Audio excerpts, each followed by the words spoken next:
Returning to the head office after a few years, I narrowed my eyes at the new office atmosphere. It was nostalgic yet somehow unfamiliar. Before I could absorb such interference, an urgent voice suddenly rang out from behind me. "Buy coffee for all the old guys." When I turned around, an unknown employee was looking at me with a grin. I thought for a moment and nodded slightly. Understood. The employees around him murmured, and he crossed his arms triumphantly.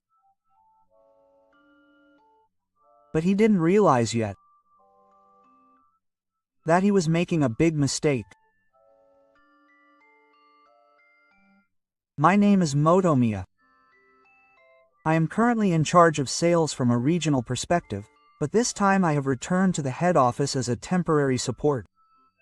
It has been several years since I have returned to the head office. To be honest, the moment I stepped into this building after such a long time, I was surprised by how much it had changed rather than by the feeling of nostalgia. It was completely different from when I was here. The lobby design had also been updated, and the latest digital information board had been installed. It was clear that while retaining the old atmosphere, it had changed to keep up with the times. I belong to the sales department of a major construction materials manufacturer. The head office's sales department oversees offices spread across the country, and is responsible for managing large-scale projects and developing new business partners. Unlike regional sales offices, this is a central office of the company, and is where top-level transactions are made on a daily basis. I myself used to be involved in sales activities at regional offices, so I sometimes feel a little overwhelmed by the atmosphere at the head office. But more than that, I feel a surge of nostalgia. I took the elevator to the sales floor, looking for colleagues I used to work with. My role is to support the smooth progress of the sales department's operations. Although I'm providing support, I'm in an outsider's position here. I have no intention of imposing regional methods. If I can be of some help while adapting to the head office's rules, that's all that matters. With these thoughts in mind, I opened the door to the newly renovated office. The moment I stepped into the head office, I was a little taken aback by the differences from my old memories.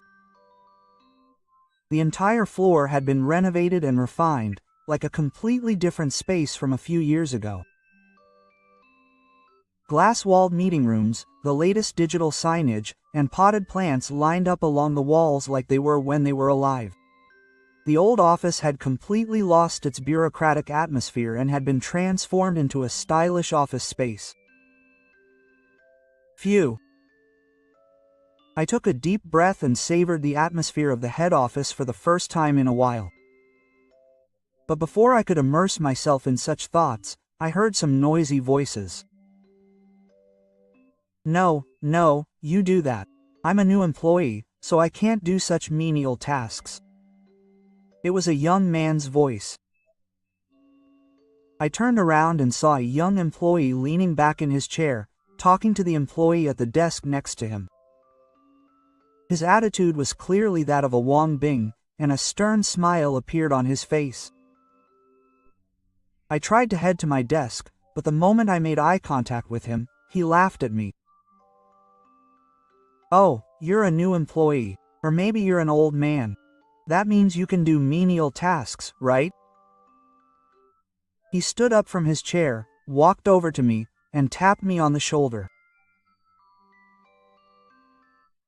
In addition to his familiar attitude, his tone of voice was full of condescension.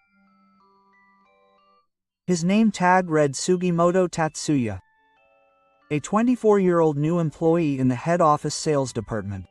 From the looks of it, he doesn't seem to be doing any work, and seems to be the type who's all talk and no action. "We're really busy right now, so this is perfect. Buy some coffee. For all the old guys." The employees in the office suddenly fell silent for a moment at 4 o'clock. But Sugimoto, without reading the mood, gave instructions as if it were the most natural thing in the world, crossed his arms, and smiled contentedly. It seems he thinks of me as a convenient errand boy. The employees around him had expressions of confusion on their faces, and everyone looked at Sugimoto with eyes that wondered what he was talking about. I stared at him for a while, then nodded slightly. Okay. At that moment, the employees around me started to murmur. Sugimoto, thinking I was an honest guy, crossed his arms and nodded in satisfaction.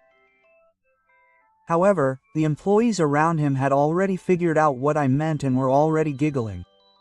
Sugimoto crossed his arms proudly, and without caring about the reactions of those around him, he was completely using me as his servant. The other employees who had been watching this glanced at me. Some of them must know me, but so far no one has tried to interject. Rather, I can feel their gazes filled with anticipation, wondering what I plan to do. Sugimoto seems confident that I will act like a mere errand boy, and his attitude seems almost relaxed. Oh, that's right, I'll have a cafe latte by the way. No sugar, lots of milk. Don't mess up. He adds more details to my order, as if I were one of his cafe employees.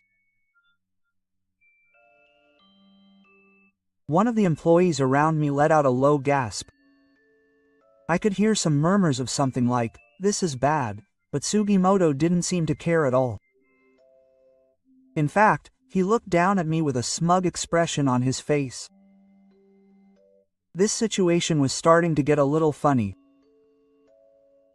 I see, understood. I smiled and nodded again. At that moment, the employees around me started to chuckle even more. Sugimoto hadn't realized yet how foolish I had been.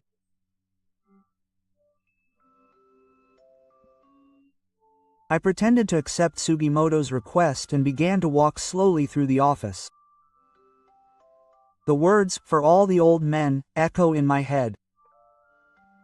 It was Sugimoto himself who said that. Then I'll just use those words as they are.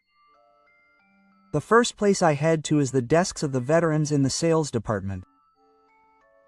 Manager Hasegawa is 55 years old, and Director Kiriyama is 20 years old. There are also other old men who are in charge of the company's cultivation, all lined up neatly.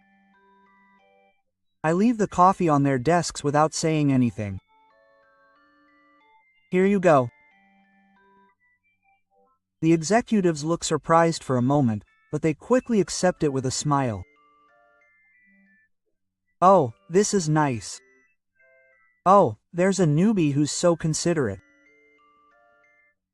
The surrounding employees start to chuckle. Meanwhile, Sugimoto starts to realize that the scene is different from what he had imagined and starts to feel confused. Why would I even ask such important people if I act like nothing happened and answer calmly? It was for all the old men. At that moment, a loud voice echoes throughout the office. Sugimoto freezes for a moment, but he still doesn't realize that he's being laughed at. I continue to hand out coffee to the desks of the other veteran employees in the same way. Thank you each time. The whole office was filled with a cheerful atmosphere, and chuckles began to spread. Meanwhile, Sugimoto still hadn't grasped what was happening. He began to feel uncomfortable about the fact that everyone was laughing even though he had been doing exactly what he was told. Finally, he lost his patience and called me out loud. No, wait. Why did you even give this to the department manager and the supervisor? I turned around and answered with a grin. But it was for all the old guys. The atmosphere in the office stopped for a moment, and then immediately erupted into laughter. Sugimoto's face quickly turned red. I see. So this is what happens when you take words at face value. Isn't that funny? It's rare to find a new employee these days. Someone with this kind of sense. He tried to make another excuse, but it was too late. He finally realized that his instructions had been carried out in a completely unexpected way, and that they had even reached his superiors. No, that's not what I meant. The laughter from the surrounding employees got even louder, and Sugimoto continued, looking guilty. I continued to carry out Sugimoto's instructions. Next, I headed to the veteran employees who were organizing documents in a corner of the office. They were also men who would be called old men, and I handed them coffee with a smile. Here you go. Oh, thank you for me too. They also seemed surprised, but I quickly explained the situation and they accepted it with a look of anguish. Sugimoto's face twisted even more when he saw this. Hey, wait a minute. Why are you giving it to such a low-ranking old man? Huh? You said that all the old men know. I said this with a deliberately blank expression, and laughter echoed throughout the office again. Sugimoto could only move his mouth open and closed as if he had been completely cornered, and he couldn't say anything. The surrounding employees were completely on my side, and they had realized that Sugimoto had made a joke out of his own words. No one tried to follow up on him anymore. Sugimoto was finally starting to realize that he was being made fun of. With a red face, he tries to somehow save the day. Well, come on, it's just a joke. Just a joke, you don't have to take it so seriously. But no one reacts to his words. The office is still filled with chuckles, and everyone realizes that Sugimoto is being teased. Panicked, Sugimoto decides to try to turn things around and gives an even more unreasonable order. That's right. After the coffee, why don't you clean the office? The floor is dirty. The atmosphere in the office tenses up for a moment. Even the employees who were laughing are surprised by this remark and look at each other. Huh? Everyone is taken aback by Sugimoto's unreasonable request, but he himself doesn't realize it. On the contrary, he seems to be getting carried away and adds another unnecessary comment. Look, you're just jealous of the new recruit. You won't get promoted if you keep flirting with your superiors like this. The atmosphere in the room instantly turns cold. Sugimoto doesn't realize that he has completely stepped on a landmine. Before long, Sugimoto began to sense something was off about the excessively cheerful reactions of those around him. Huh? Why is everyone silent? However, he didn't get an answer right away. As the silence continued, Manager Hasegawa slowly crossed his arms and turned his gaze prematurely towards Sugimoto. However, Sugimoto still didn't realize that his position had worsened and continued in a panic. What's wrong? You don't get my jokes? That's why the old man's microwave doesn't work well, or rather, at that moment, it felt like the temperature in the room had dropped several degrees even further. Employees from all over the office gave Sugimoto cold glances. Finally, someone muttered quietly. This is really bad. No one was laughing anymore. In fact, even some of the employees who had been amused by Sugimoto up until just now were now dumbfounded by his insensitivity. Seeing this, Sugimoto finally began to realize how strange the situation was. However, did he think that backing down now would be like admitting defeat? Unable to hide his irritation, he finally raised his voice. Don't mess with me, you bastard. The sudden appearance of Saturn caused a stir in the office. Supervisor Kiriyama, who had been silently watching the situation up until then, slowly pulled out his chair and stood up. I wonder if Sugimoto understands what he's saying now. With those words, the air completely froze. Sugimoto flinched at Kiriyama's words, but he maintained his stern attitude, as if he thought he couldn't back down. He clenched his fists and continued to glare at me. "What's wrong with you, turning like that? I was just teasing you." But his voice was already impatient. None of the employees defended him, and they just stared at him. Unable to bear the stares, Sugimoto shouted even louder. "Hey, Miyamoto, don't get cocky." Finally, his emotions exploded, and he tried to confront me. But at that moment, "Stop it."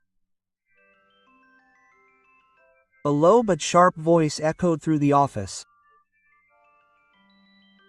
The section chief glared at Sugimoto with a stern look. "Sugimoto, who do you think you are?" The air was completely tense. Sugimoto frowned and bit his lip. But there was nothing he could do about the situation. The atmosphere in the office had become completely cold toward Sugimoto, and it was clear that he was isolated.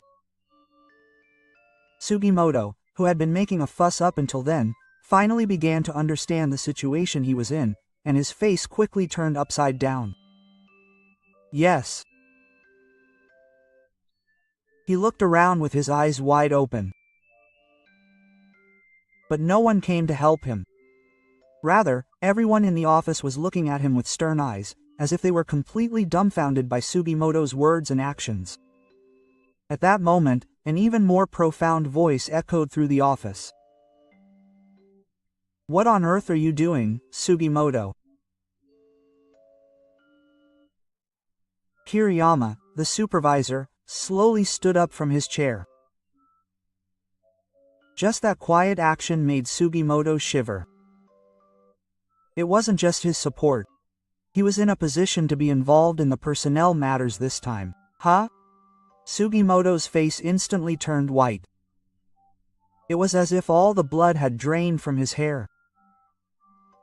"Hey, wait a minute. Personnel matters are a joke, right?" He waved his hand at Sugimoto while laughing. But his smile was very forced. Kiriyama watched him calmly and nodded slowly. "This is no joke. Everyone here has heard everything you say and do. You disrupted the company standing up, insulted your colleagues, and even acted rudely towards anyone who had anything to do with personnel evaluations." Sugimoto tried to make excuses, saying, "That's not what I meant." But no one believed him anymore. The other employees shook their heads in astonishment, and no one made a move on Sugimoto. No matter how you try to make excuses, it's too late. And no, I didn't mean any harm. Sugimoto tried desperately to explain himself, his face twisted. But his voice trembled and his words lacked power. He didn't mean any harm. Do you seriously think that's an excuse?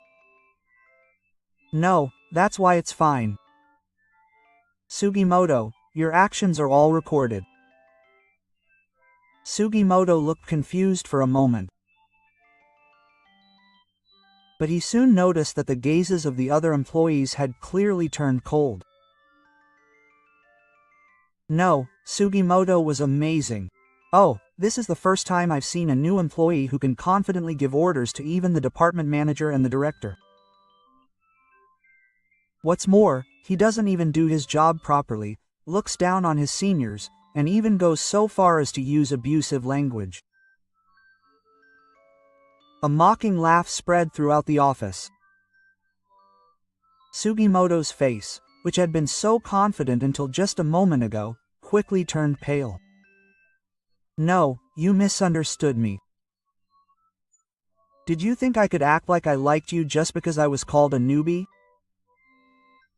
No, that's not it. I was just fooling around a little. Was I fooling around? I see. So you're prepared to take responsibility for your foolish behavior? Sugimoto was at a loss. Wait a minute. I really didn't mean to do that. However, his desperate excuses fell on deaf ears. The atmosphere in the office had completely rejected Sugimoto. Department Manager Hasegawa, it would be best to have a formal consultation about Sugimoto's treatment. That's right. If he stays in the sales department like this, it will affect the company's reputation. Wait a minute. Am I going to be fired? You're kidding, right? Sugimoto hurriedly bowed his head and tried to beg for forgiveness, but Hasegawa and Kiriyama's expressions remained cold. Everyone in the office understood that at that moment, my position and Sugimoto's had completely reversed. Thus, Sugimoto's position in the car collapsed, and I quietly won. Sugimoto was then officially removed from the sales department and ordered to transfer to another department. Although he was not immediately fired from the company due to his status as an intruder, word of his bad reputation spread throughout the car and no one wanted to have anything to do with him. He was no longer able to spread his wings as he had before at his new workplace, and he was left in charge of miscellaneous tasks, leading to a life of loneliness. He seemed to be repeatedly making excuses to those around him that he was not at fault. However, no one took his words seriously anymore. After that, I finished my work at the head office as scheduled and returned to my local workplace. This visit allowed me to feel the atmosphere of the head office for the first time in a long time, but at the same time, it reaffirmed that my place was still in the field in the countryside. The employees at the head office told me to come back again, but I laughed and replied that I would come back if necessary. The commotion that day has made the inside of the car tighter than before, and I feel like the bond between employees has become stronger. I will continue to work steadily in my own position. That is the path I have chosen. Thank you for watching until the end. If you enjoyed it, please subscribe to the channel. See you in the next video.